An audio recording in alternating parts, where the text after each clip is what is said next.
All right, I got Twitch back up and running.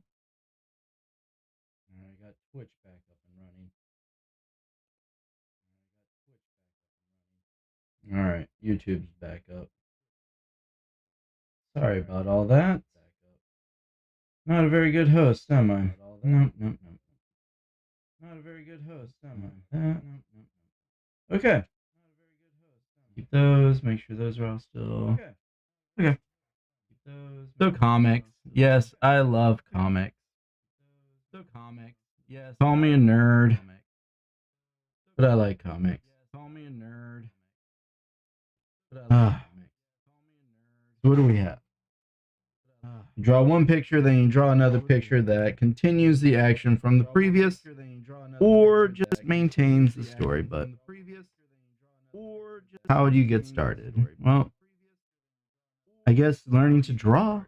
You gotta know how to draw, right? And you've got your paper, you got your pencil, and it doesn't matter what paper and pencil you have. You have paper and pencil. So how do you draw? Put a dot down. Boom, you just drew a dot.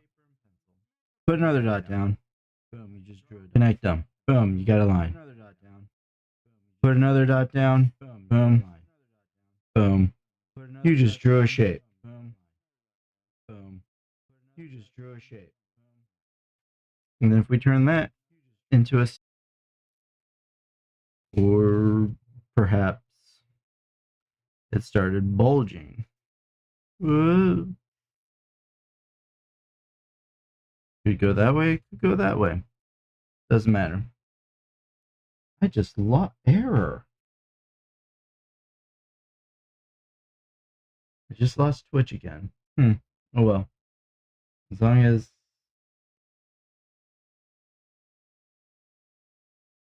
I'm gonna have to look into that. I have to really, really look into that.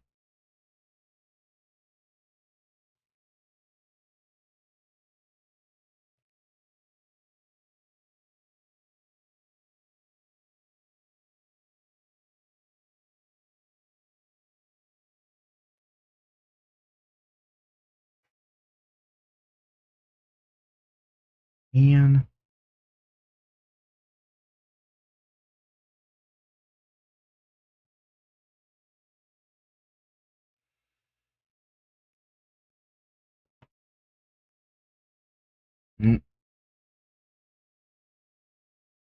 okay, that's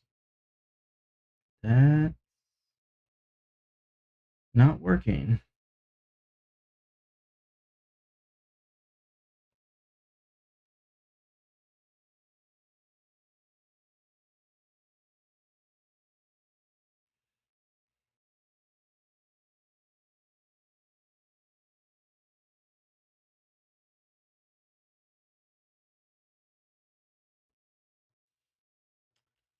Oh goodness. Okay.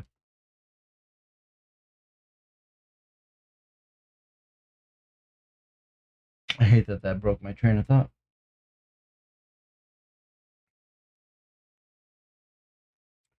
Well,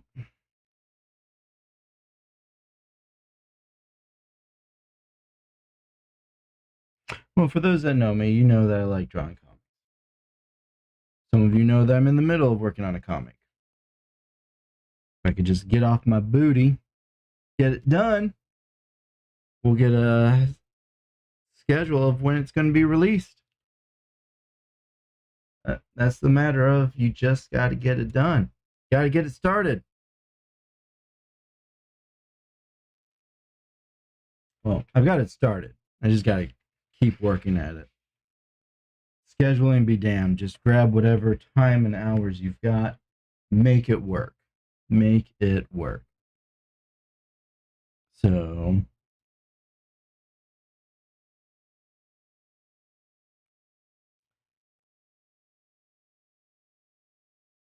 you know those moments where your brain just leaks out of you? Something totally just derails your entire train of thought? Yeah, that just happened.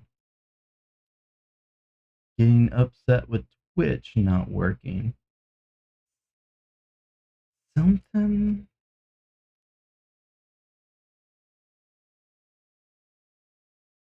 shouldn't be thinking about it,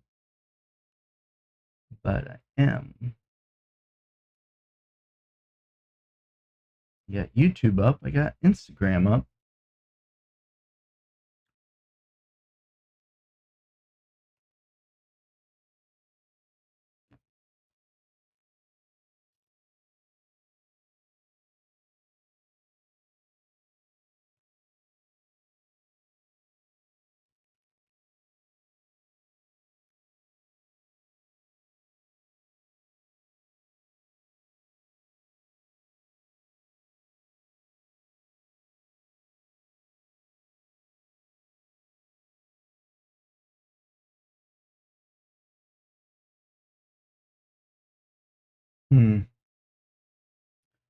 All right, I'm gonna get that figured out later.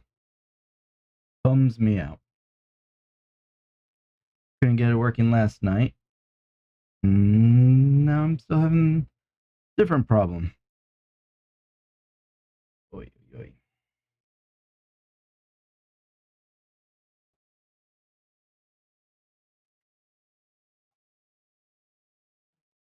Lord. But hey, when you start a new endeavor, there's always going to be problems. You just got to work through them, right? Power through it. All right, so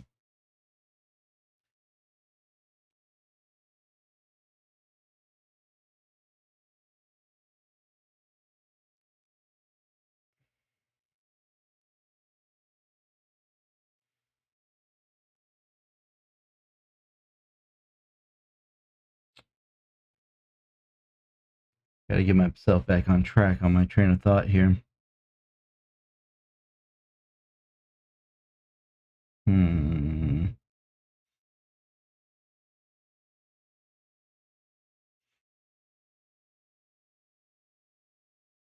Yeah, I totally, brain just melted away completely.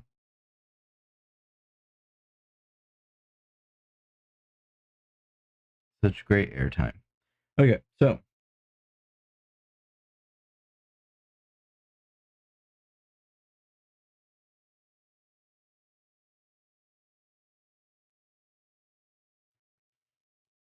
I'm just going to assume you have an idea of how to draw, because what is drawing is just a purposeful combination of lines, shapes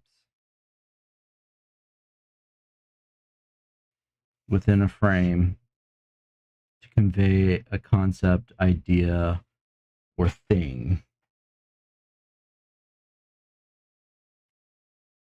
And basically, comics is just repeating that over and over. But we tell a story.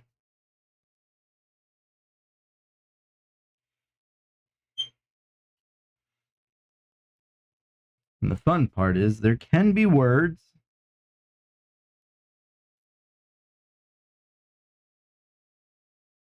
or not. It's up to you. If you want there to be words, there can be. There don't have to be. I tend not to use words. As you can tell, I am not a wordsmith, but that's why I draw pictures for a living all day.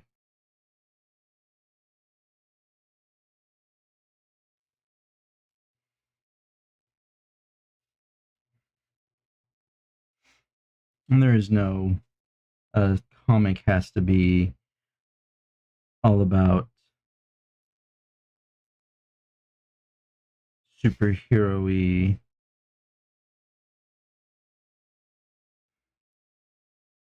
They don't have to be about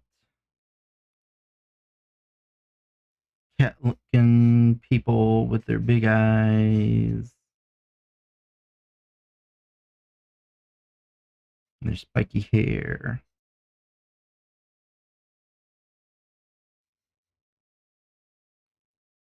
You can make comics about whatever you want. There's no right or wrong. Because in comics, you've got Superman, you have Contract with God, Blankets, Captain America, you name it. Every subject has been taken on. There's been reproductions of classic literature, goofy, irreverent stuff like Crazy Cat. So whatever you want your comic to be about, it can be whatever you want. I don't care.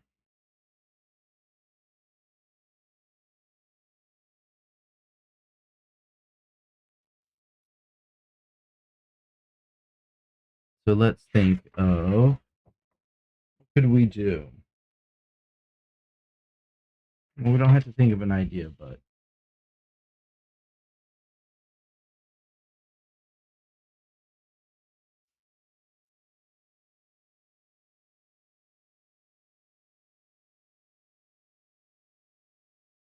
action.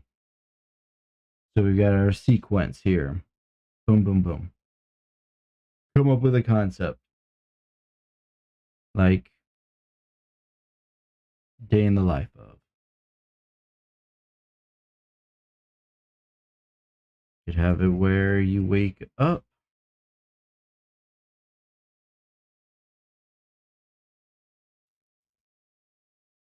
shower, and breakfast.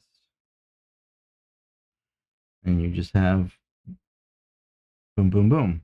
It could be that disjointed. If you want to be very nitpicky and each panel is a specific event, in bed, alarm clock,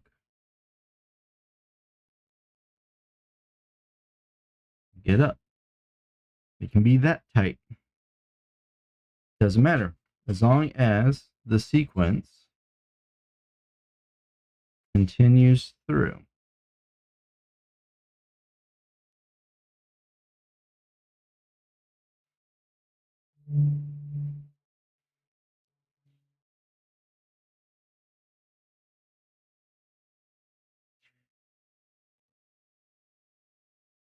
Let me make sure. Is that actually being in frame? Yeah, that is in frame. Good.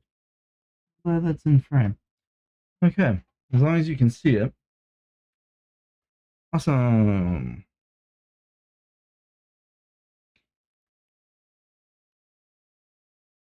Hmm.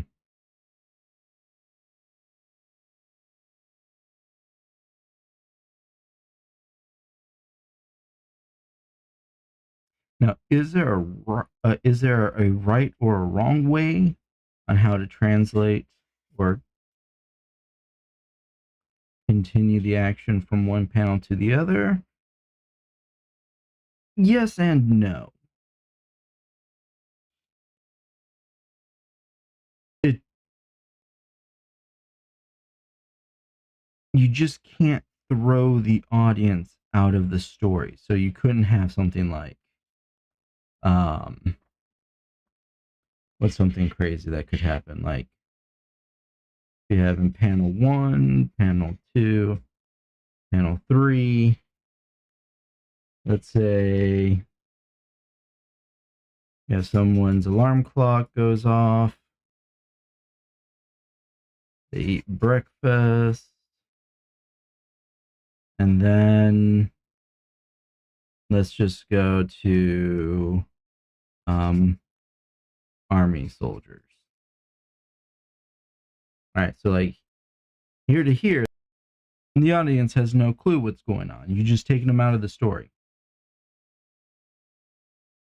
If you were to jump from breakfast to say in their car driving to work, that makes sense.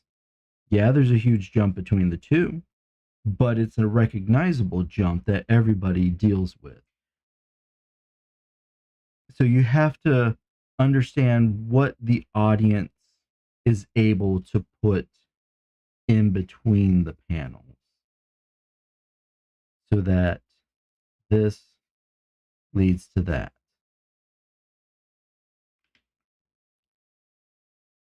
Like the audience's brain is doing a lot of heavy lifting in the reading, but you still have to that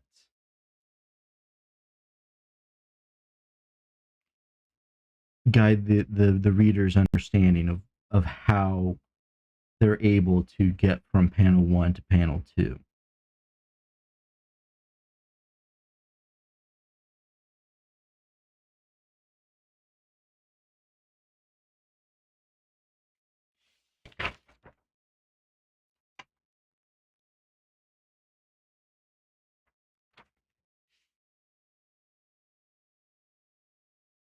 So how about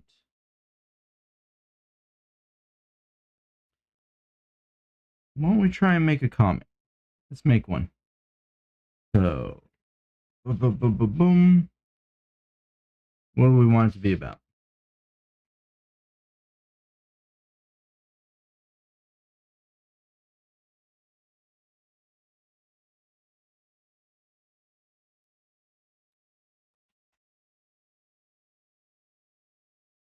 Could be.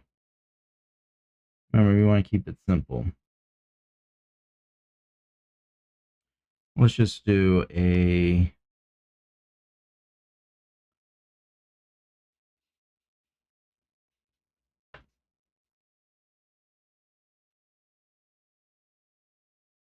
plant life cycle. So what kind of plant? I don't know. Probably the best one for this would be like flower or something. So we've got our concept. We need a scene. So I guess it would just be, let's go in the garden. Flower and garden. Flower in the garden. Okay, what's the subject? The subject, a protagonist, will be a flower.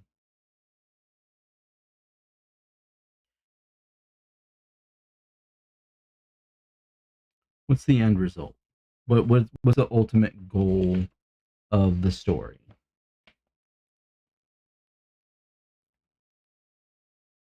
To fully bloom.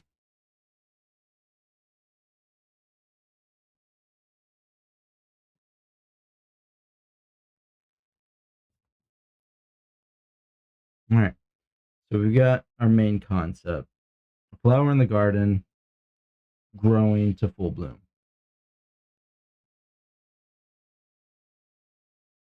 Could be as simple as 3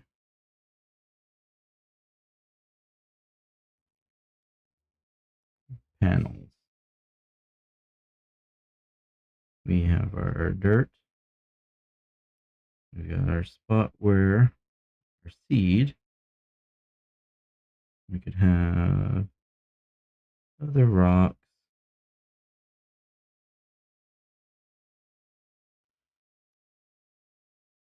Maybe over here, just some grass or just stuff. Okay, so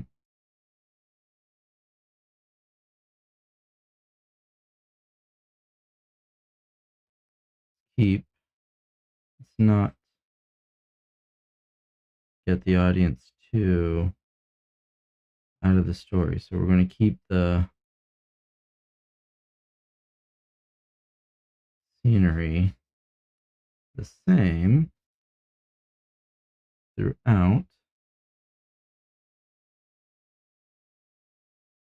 So we can focus on the subject, which is going to be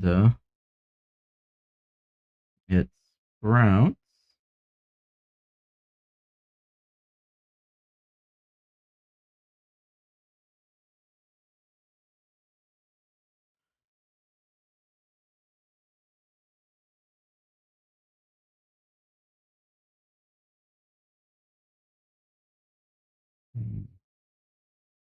and comes to very Audrey 2 there. I know.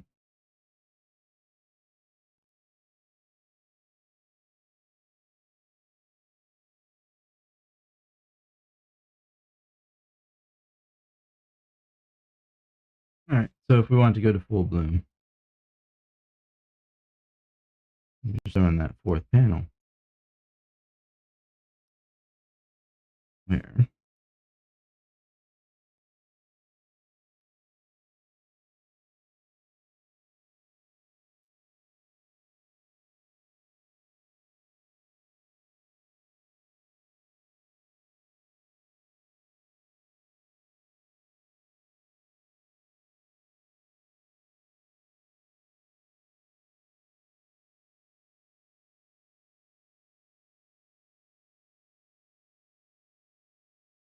that could be whatever. Looks like I was drawing a tulip, so we'll do a tulip. Boom, boom, boom. Full bloom. Boom, boom, boom. Sequence.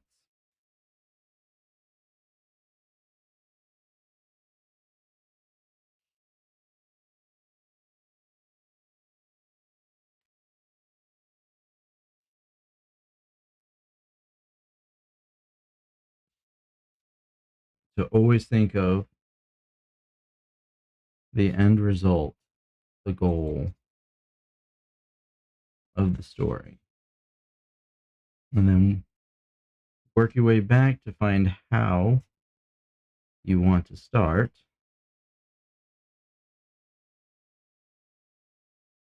And then break down the actions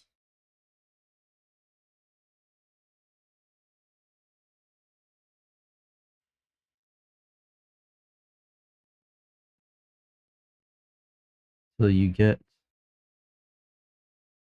back to the end goal.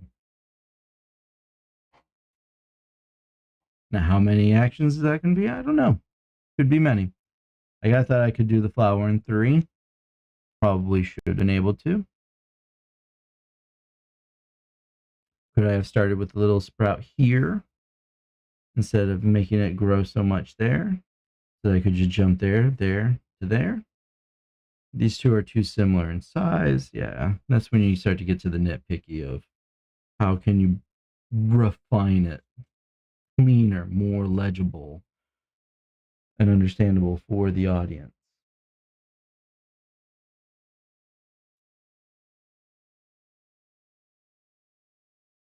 So like this story could have been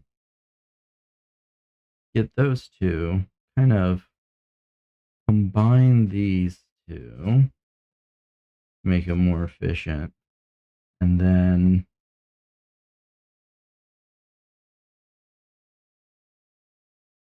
exaggerate the difference between those two. And then it could have been in a 1, 2, 3 strip.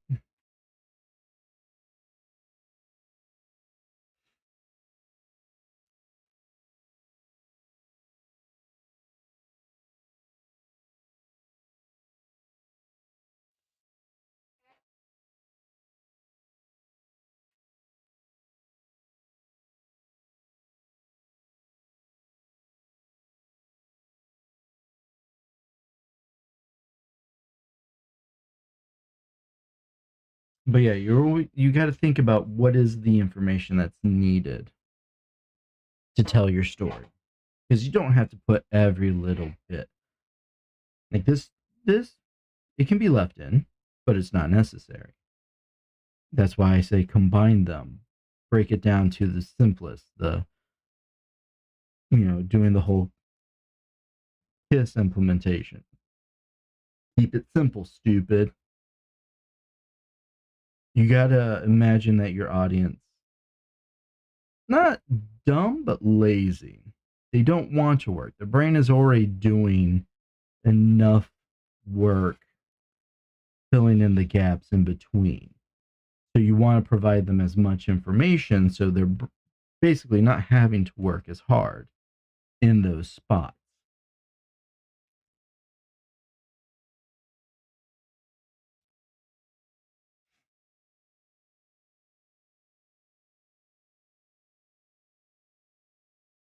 Will Eisner was really good at that. I always felt Will Eisner Jack Kirby were probably my favorite at that.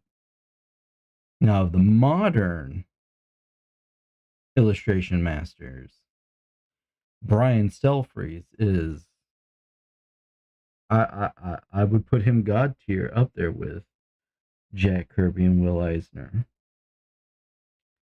I think Brian Stelfreeze has the best storytelling in comics right now. I mean, you can always prove me wrong. I don't mind being proved wrong.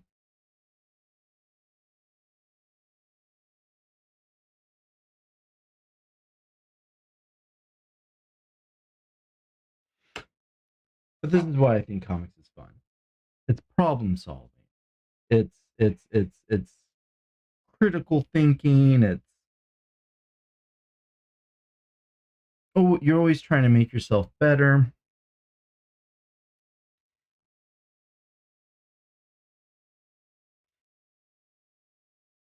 And you should always strive to make the next one better than the previous.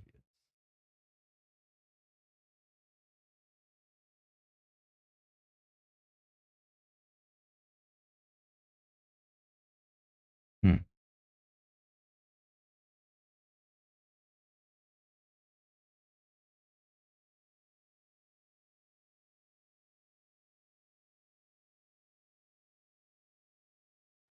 Okay. So we've got the panels. We know we got to break down the story into panels. And the thing about comics, from the history of comics, is you've always had to deal with the constraints of a printed page.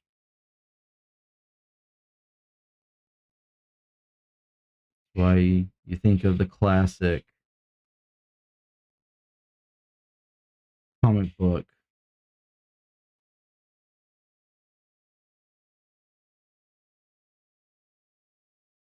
paneled out in that classic rectangle. And all of this wasn't created because it was the most efficient way of doing it. It was the cheapest. Comics are at a 6.625 by, I want to say, 10 and a quarter.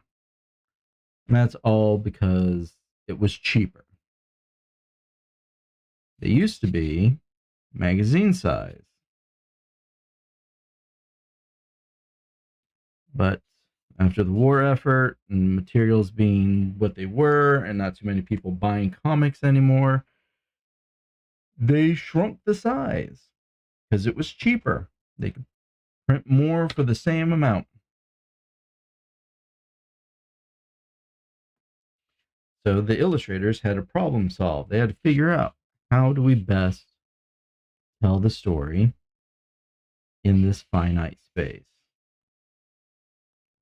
And so that aspect ratio is not absolutely necessary unless you're going to go into the traditional comic book industry. If you're going in the traditional comic book industry, yeah, you got to work within this aspect ratio, within the size and expected page count. And it has to do with the collectors, because the bags and board backs, if it doesn't fit in those bags, man, if it doesn't fit in a long box, they don't want it. They'll get mad and angry. They'll get all pissy. So you want yours to be on a bookshelf or a coffee table book, that's fine. Like a comic could be a square. It could be long. Home book can be whatever you want it to be. Just know your audience, know your market. And that's a whole other can of worms. But they figured out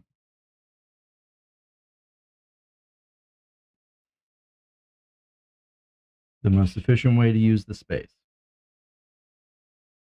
And basically staying anywhere from 6 to 9 panels per page was traditional.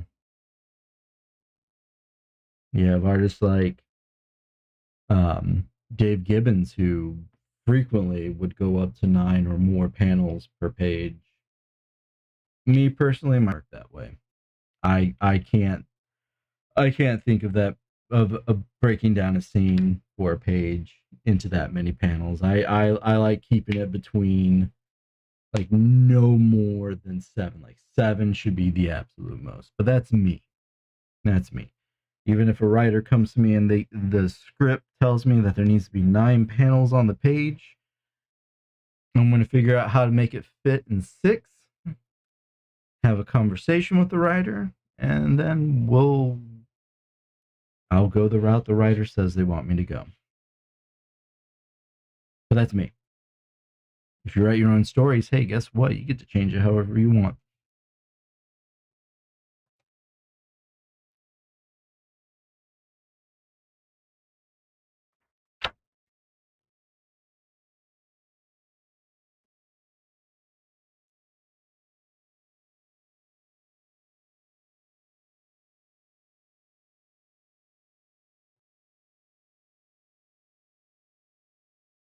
So when you think about your panels, you got to think about your page. Now, if you're going into digital comics and you want to think about webtoons, that is another beast that requires a different way of thinking. Because while traditional comics does the classic zigzag through the page, webtoons has you going down panel by panel, and you get to do whatever little interspersings between panels or use the scrolling flow to your advantage.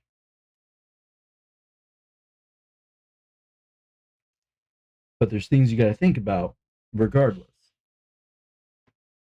Again, going back to that,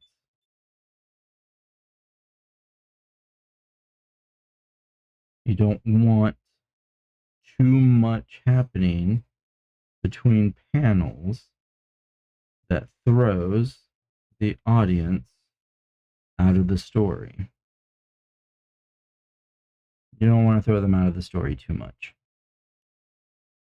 So, whatever happens here, you have to kind of hint back to panel 1, but focus on 2. And then 2 would be the hint back to panel 2 while you're focusing on the action in number 3. Now you can jump to where panel 4 has absolutely nothing to do with. I want to make that such a drastic jump here. Why not in the line break? So hint at 3, but let 5 start a whole new, basically to where the audience figures out, like their brain does the work here to get them there.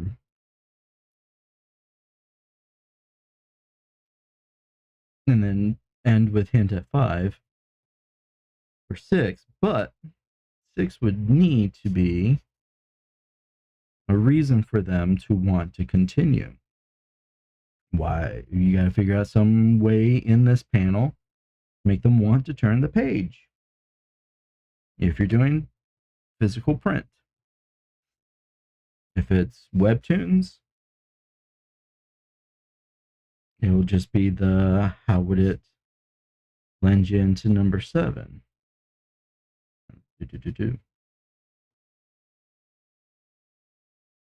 But that last panel needs to be enough of a cliffhanger to where they want to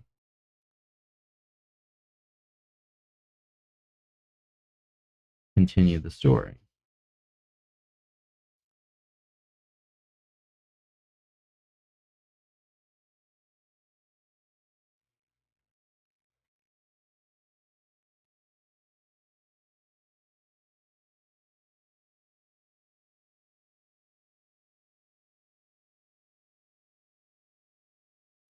because you can make it look pretty. That's the easy part. Whether you draw like Jim Lee, or you draw like Jim Mahfood, or you draw like Rob Liefeld, your aesthetic is your aesthetic. But making comics goes beyond that. Your aesthetic just cannot hinder the reader's need to continue the story. So don't let your drawings get in the way. That's why I love having big gutters between the panels. I like the gutters. A lot of illustrators in the 90s, and I think it's still a plague today, where a lot of page layouts ignore and totally forget about gutters completely. And that's fine. That's their aesthetic. But I love when you have a gutter and something so important is so necessary for the audience to understand.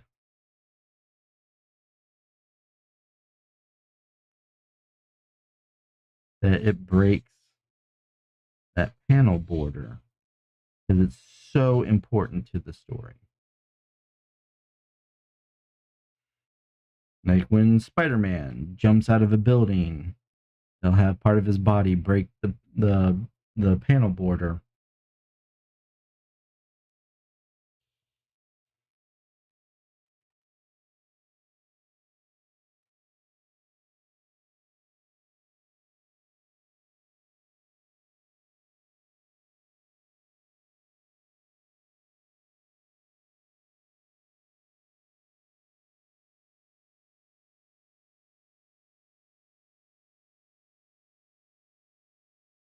But regardless of your story, regardless of the subject, the concept, or your art or illustration, you have to guide the audience to that end.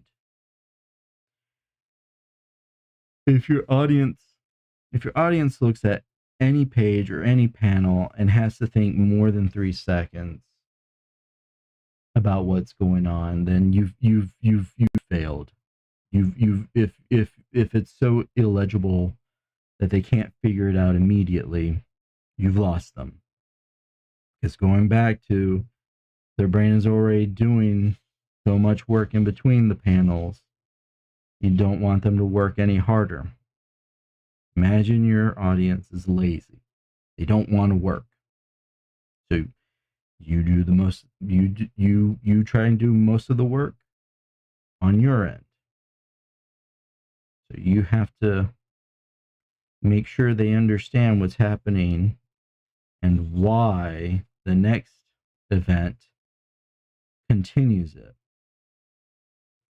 And then so on, and keep it interesting enough that they want to keep going through.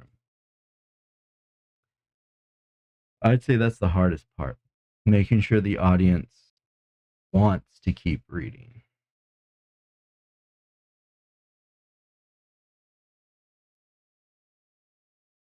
As long as the story's good and your art is legible, they'll keep wanting to read.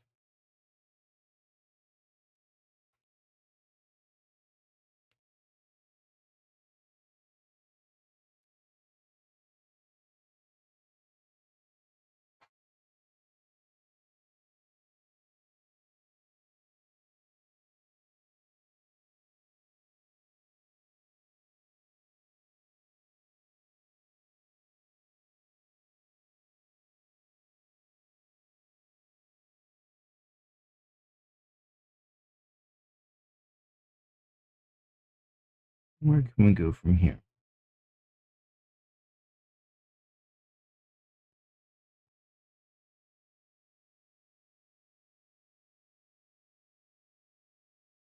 And you know there's no end to, no definite end to how many panels or pages you need, because you can just keep it going. There's always going to be another event or action to continue the sequence. But in your storytelling, you've got to figure out what is the end goal. Because if you just keep going and going and going,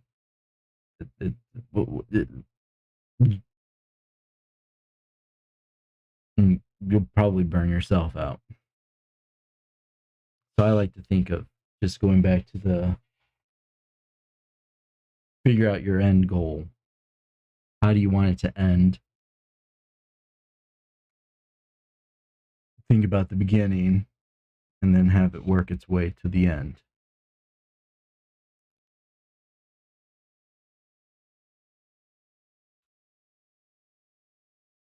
And then as you think of all those actions, like bullet point it.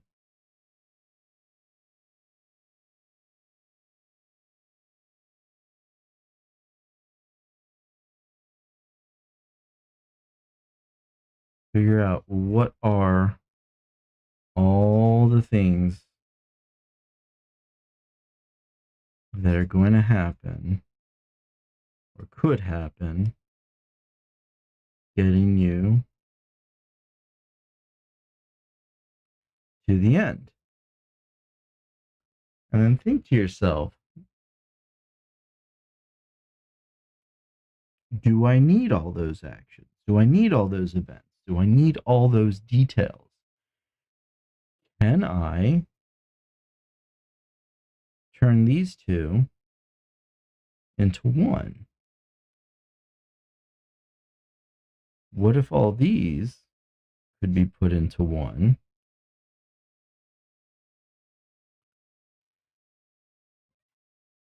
You don't have to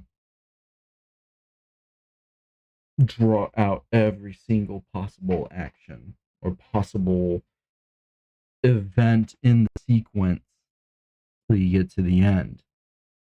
What are the most important events and actions to get you to the end?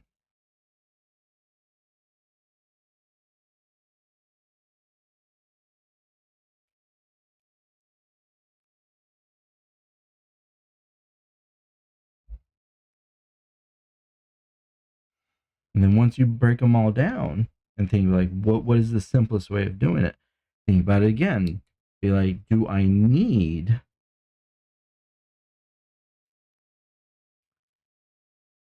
to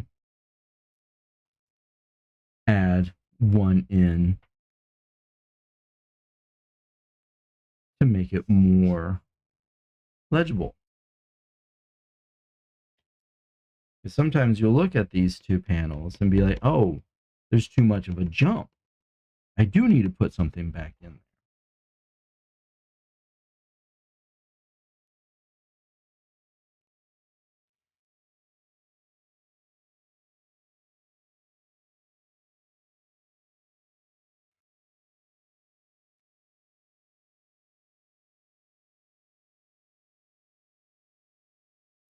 What is the clearest way to get the audience from the beginning to the end where they have to put in as little effort as possible?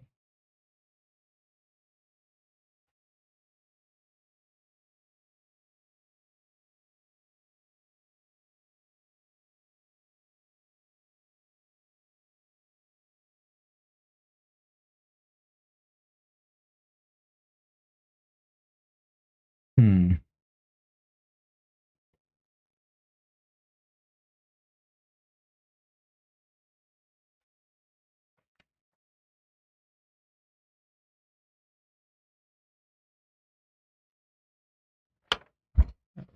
Flip through.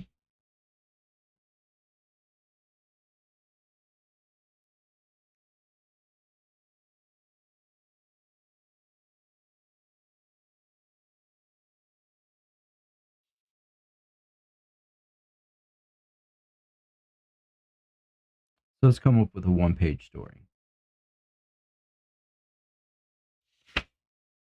What's typical in a one-page story? Be anywhere from one panel. I think the most amount of panels I've ever seen on a page is 12. If you want there to be 12, you can absolutely have 12 panels. I don't mind. That doesn't bother me at all. Remember, that goes back to aesthetics, and we're not talking about aesthetics. We're just talking about storytelling right now.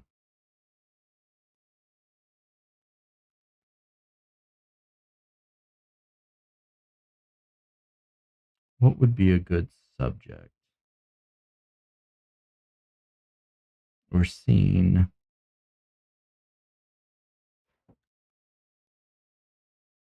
What I like to think of in these kind of projects is find a mundane subject. Somebody that happens all the time that you don't ever think about. So you can try and make it interesting. Because if it's so ordinary and so routine, how is like nobody tends to think of those as exciting or exhilarating. But this is a good challenge to think about how do you make the mundane fun. So what if it was trash collector?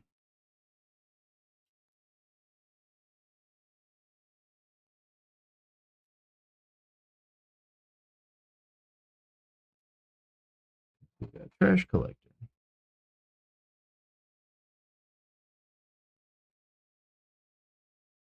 What's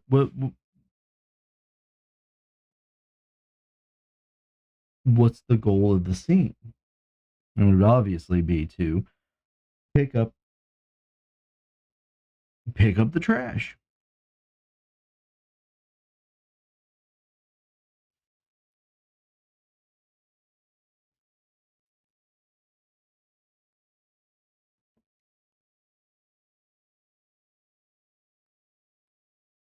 All right. And I guess the scene we could be a city scene where it's a commercial trash garbage truck collecting a dumpster.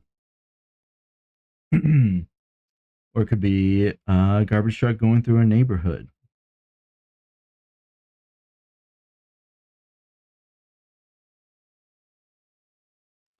I'd say a neighborhood.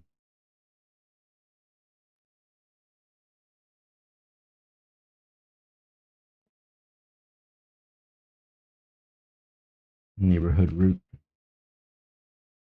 Okay.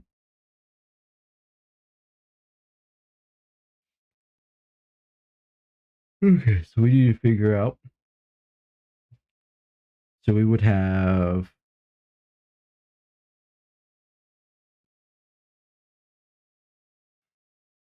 Well, we definitely need a garbage truck.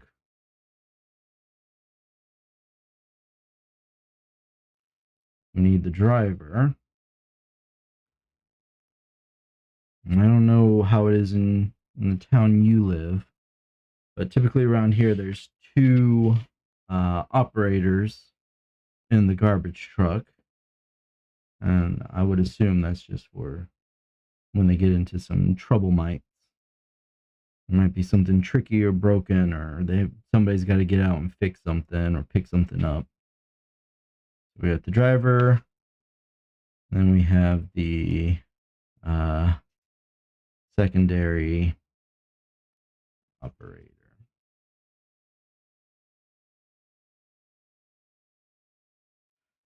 And I guess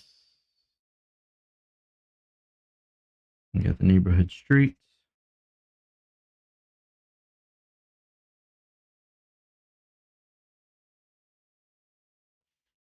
Street. Um, the I'm going to call it the primary house.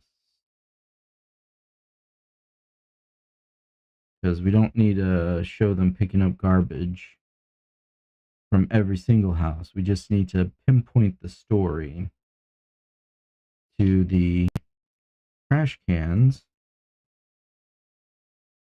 of primary house. 1 can or 2 cans, I don't know.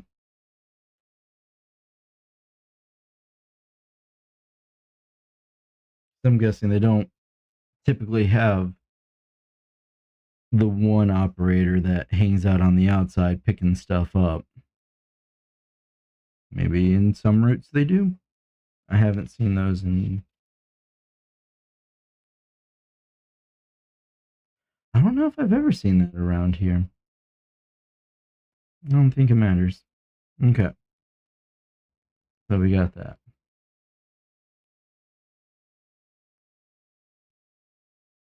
So now our sequence of events, right?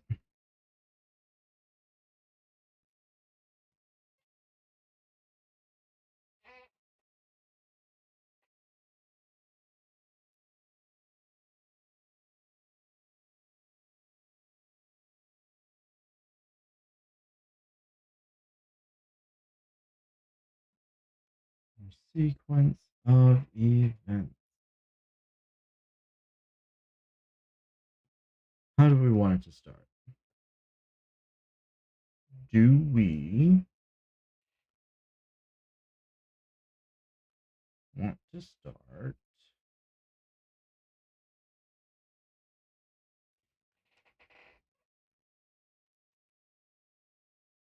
do we want to start it from the house, or do we want to start from the vantage point of the garbage truck?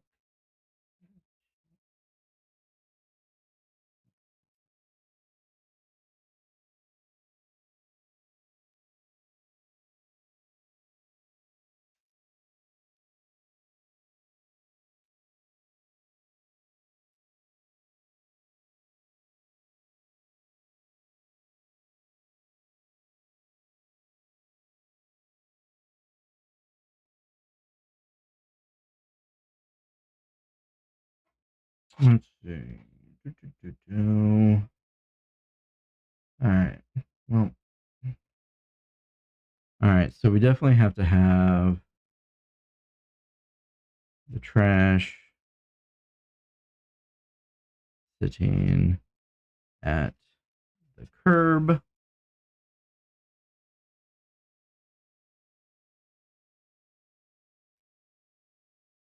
The truck pulls up. And let's say this is one of those rubbish bins, or, like the kind that the metal ones that I don't think you're supposed to use anymore.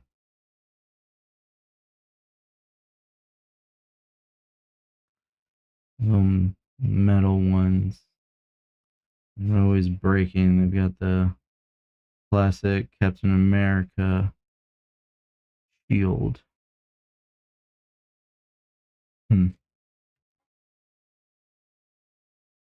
Maybe it's one of those. Maybe that's why the second operator has to come out and get it. The truck can't pick up the trash can.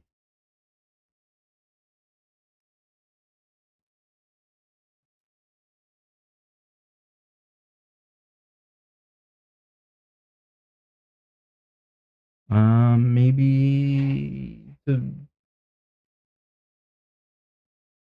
second operator has to manually pick it up.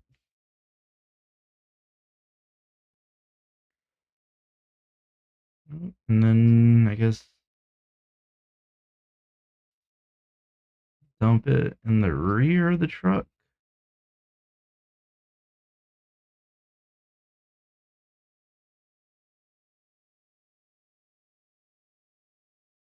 put the trash can back at the curb.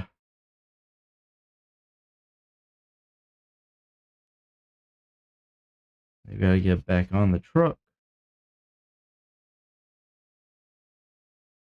And then drive off.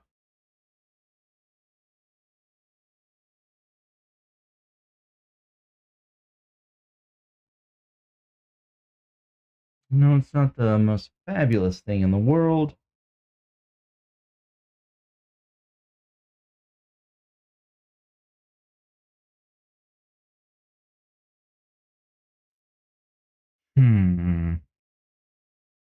All right, so let's take these events. Let's think about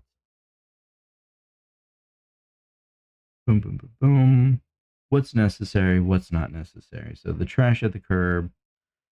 So if this was a one-page story, that's 1, 2, 3, 4, 5, 6, 7, 8, 8 panels. To me, I feel like that's too much.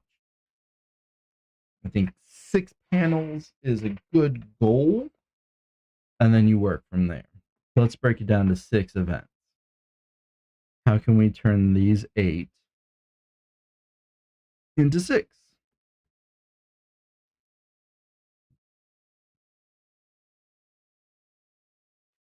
So we got the trash sitting at the curb, truck pulls up. These could definitely be lumped into one. I think those could be.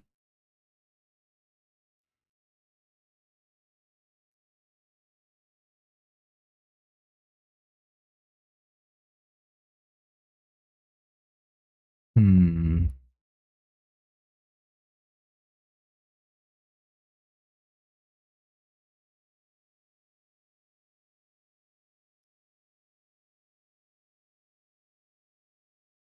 So they can't pick it up. The manual second operator has to come out, dumps it in the rear. Okay, so I think this definitely needs to be 1. That needs to be 1. And that needs to be 1. So we definitely have 1, 2, 3, 4. 4 panels. And I think these two can be lumped together because it can show the trash can back at the curb while the operator's getting back onto the truck. Like that can happen at the same time. And then can't be in a second. I feel like this can be explained in that. So it would be all those are lumped together.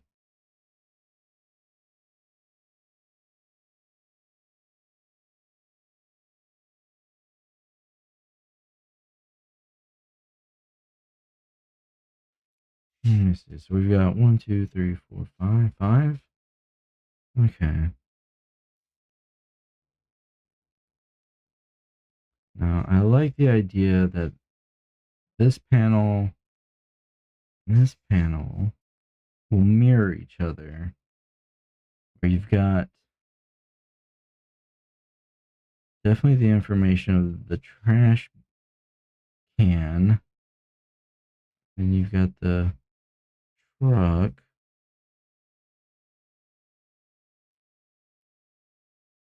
coming down the road. House. House. And then you have the trash can and the truck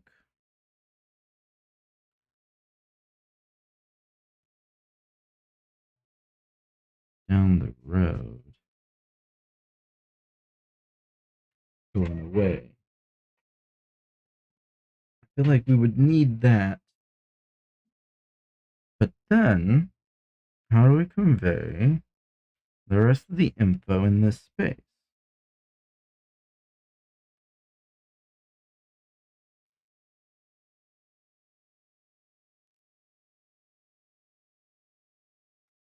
I feel like it needs to be broken into 4.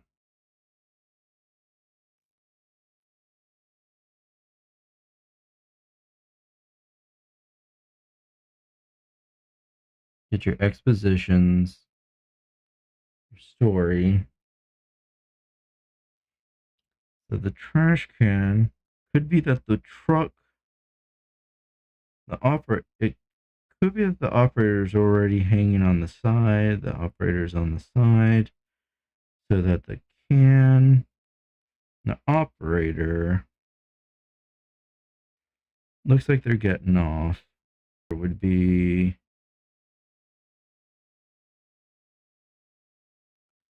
can as the operator's getting on.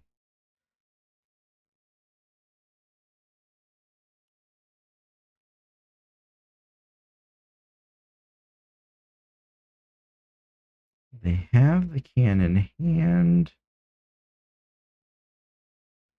And then here we show it where they're dumping it. Again, back up. Okay. Yeah, I think that would work. So we have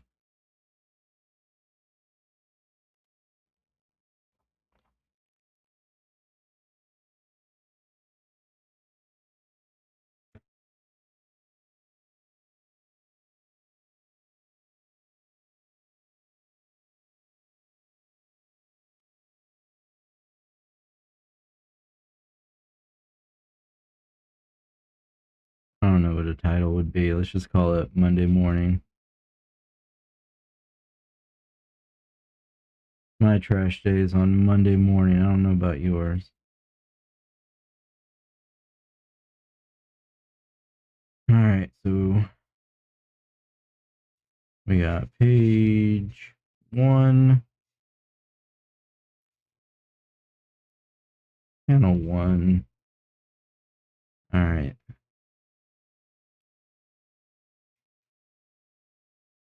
Truck approaches to can at curb. Panel 2. Second operator jumps off as truck stops. Panel 3. Second operator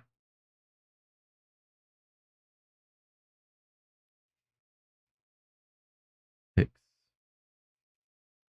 can up to carry towards back of the truck.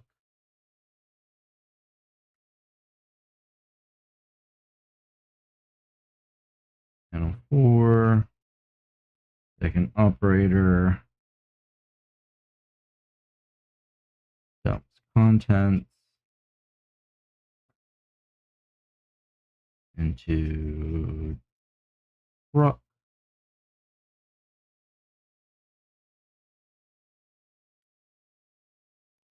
Panel 5.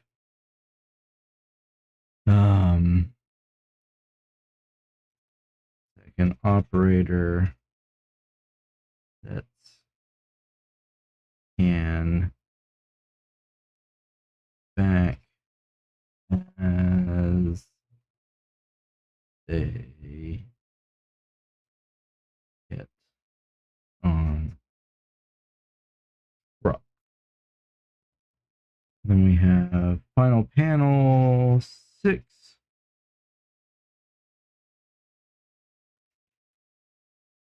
Truck drives away. Things we got to keep in mind to help translate the story, going back to these panels.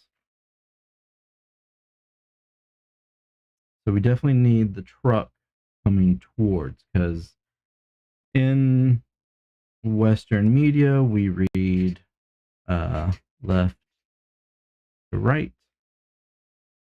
So since the truck is coming into the story,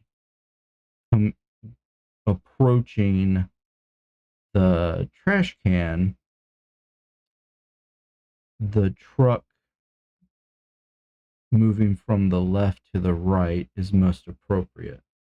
And then having the trash can in front, because that's the primary point of the story. And then if we keep the can kind of in a similar placement throughout the story, it helps ease the reader through quicker.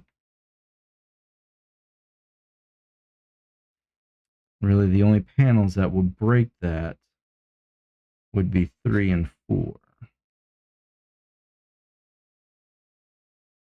And then I like how, just through happenstance of having in the last panel, since the truck is driving away off to the right of the panel, off the page, off the end of the page, the trash can is all the way on the left. And then, like, we have the trash can kind of moving from right to left as it goes through the whole page.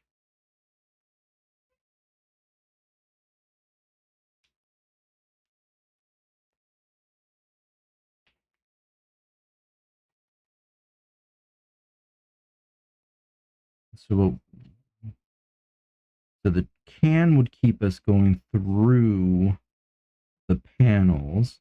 We don't have to draw all the houses now. If there's 2 houses here, we would have 2 houses here just to keep the mirroring. But you don't have to go crazy on the houses. You just have to keep the necessary info of what you need to translate a house. But the backgrounds in the middle panels will be easy to where you can focus on the pantomiming of the main character, the operator.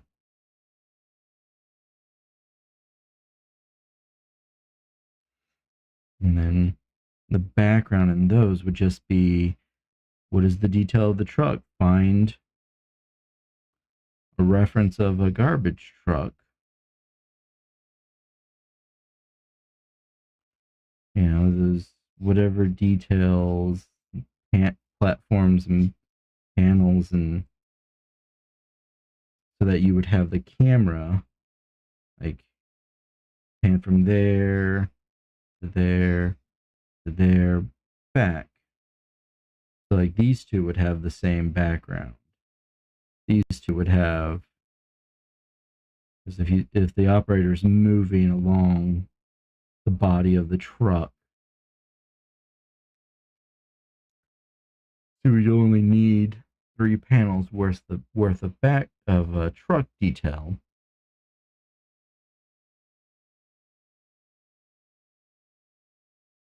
But have enough of this information so that it's read in each of those as well.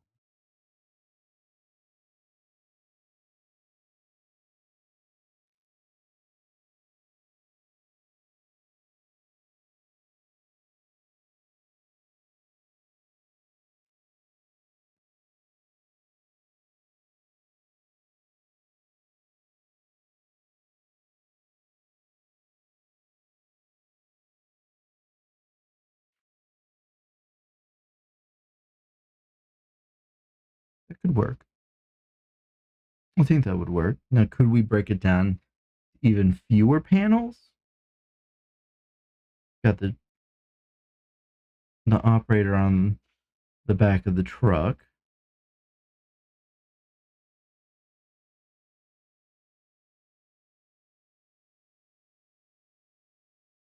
Could be the stopped, the dumping, back on to our 1, 2, 3, 4. It could be broken down into 4 panels. That is, so if it was broken down into 4 panels, basically we're removing where the truck stops, where the operator gets off and the operator gets back on. Because that could be translated in that in between panels in the reader's brain. Like the reader might not know that that's happening, but their brain figures it out. Could those be unnecessary? They could, but then we would lead into how would the panel layouts go? So if we do that, if we drop it to,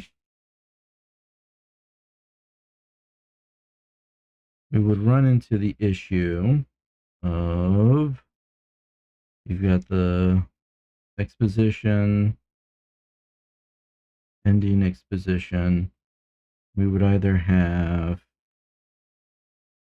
two tall panels or everything would be in a cinematic layout.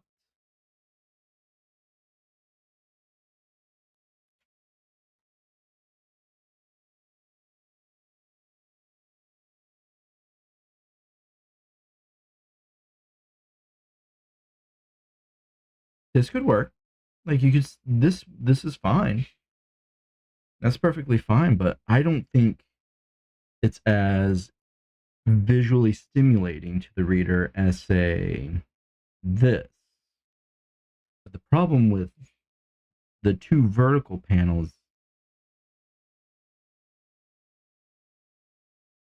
how are you going to compose all the necessary elements in there without making it feel too tight? So if we go back to the keeping the extra info, these two could be shrunk, and the other two, since jumping off the truck and jumping back on the truck aren't as important as picking up the can and dumping the contents, we could create a page layout of, get our exposition panels in. So jumping off the truck would be a smaller panel. Picking up the can would be slightly smaller. Dumping the contents would be a big one, to where, you got the 1, 2, 3, 4, 5, 6, but that is very important. That one's important. That one's important. And the rest of these, necessary to the story, don't bear as much weight as these three. So these three would contain more page real estate. But since the grabbing the trash can is still more important than 2 and 5, it would be a larger panel than the others.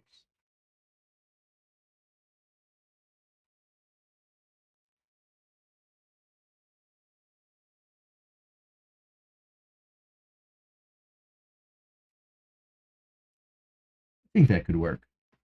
I like that.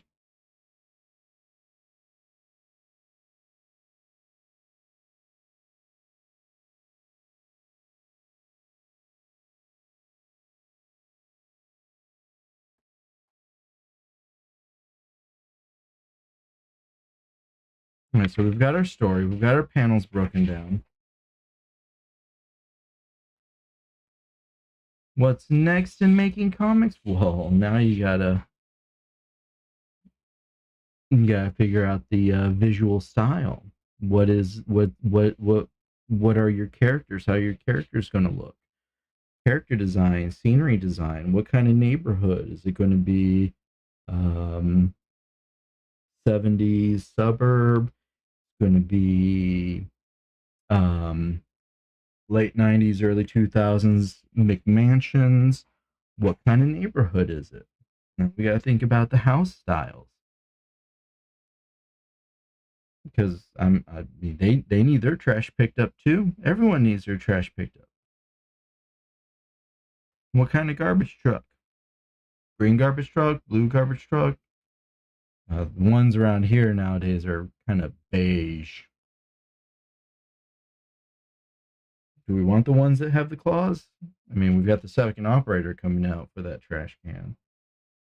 So maybe we make it a period piece. Could it be a period? Could it be an era where it was standard for the second operator to manually pick up the trash can? I mean, that doesn't really go that far back. That was a standard concept even back in the late 80s. Of course, I say late 80s not being that far back because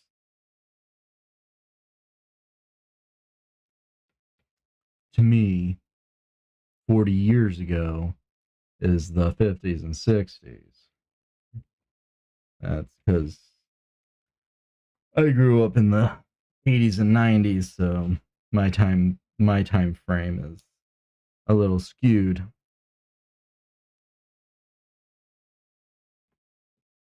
Oh man, because would would newer generations even know about the trash collectors coming out and picking up the cans by hand? I don't know. I don't know if all garbage trucks have moved on to that. That would have to be research into the story for your visual.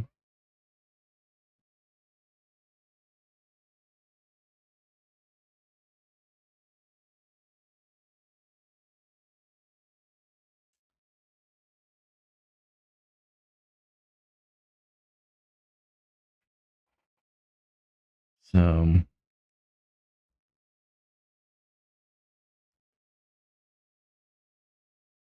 so we need visuals. We need visuals for the trash can.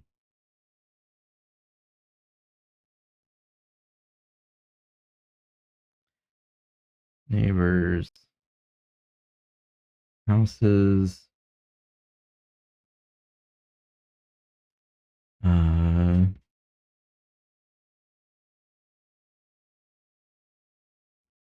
trash collector,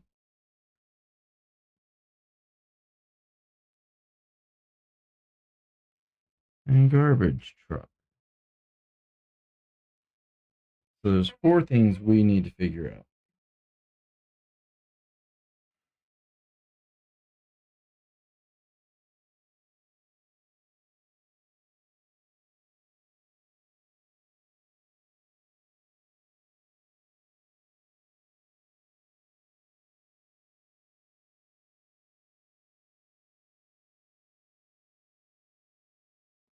Okay.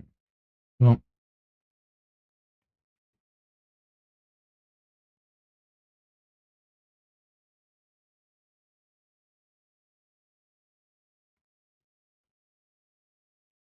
hopefully I haven't melted too many brains. I hope I stayed on track and didn't go off on too many tangents here. Okay, I'm gonna have to call it a day. It's to a point where I have to start thinking about the actual daily tasks and routines. And originally this was supposed to go from 10 to noon, and we're about at noon. So I'm gonna call it a day. Next Wednesday night at 1 a.m.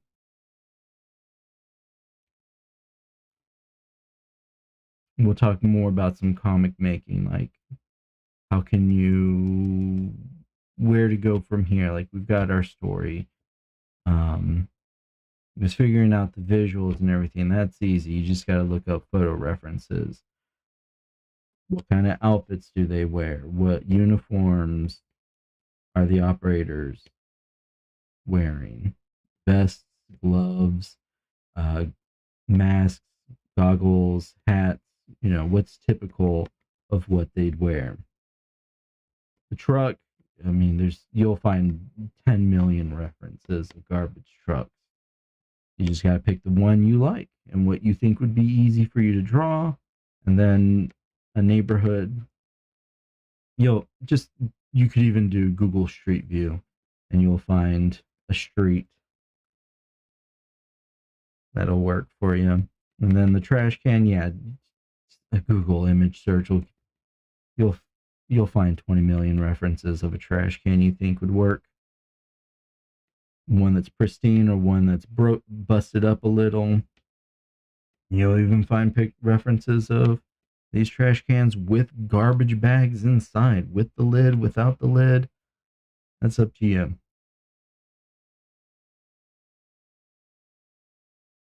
All right. So, thank you for joining me. I know I I tend to go a little on tangents every once in a while. Maybe I pause, but thank you for joining me. Hopefully, I provided some info. You can always send me a message through Instagram, and if you have questions, I'm more than happy to answer. Uh, yeah. Uh, so far on the schedule for live streaming, next stream will be on Monday night at 1 a.m., where we'll go try and get back on schedule. Hopefully, all the technical difficulties are worked out. I'll have YouTube, Twitch, and Instagram going at the same time. I call it Monday Masters, where we discuss somebody I think is very important to, or someone I think is cool. Uh, this was what I was supposed to do last time. I was going to ink some of Jack Kirby's pencils.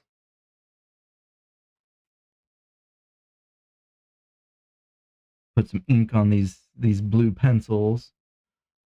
Discuss his career, things he's done for the comics industry or for illustration in general, maybe some cool events that happened in his life. Yeah. So join me Monday. We'll talk about Jack Kirby.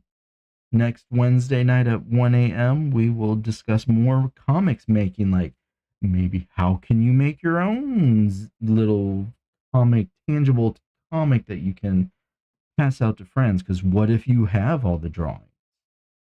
What if you got everything made and you want to be able to get it out to people? What are some avenues for that? All right. Well, I hope you all have a wonderful day. Rock and roll.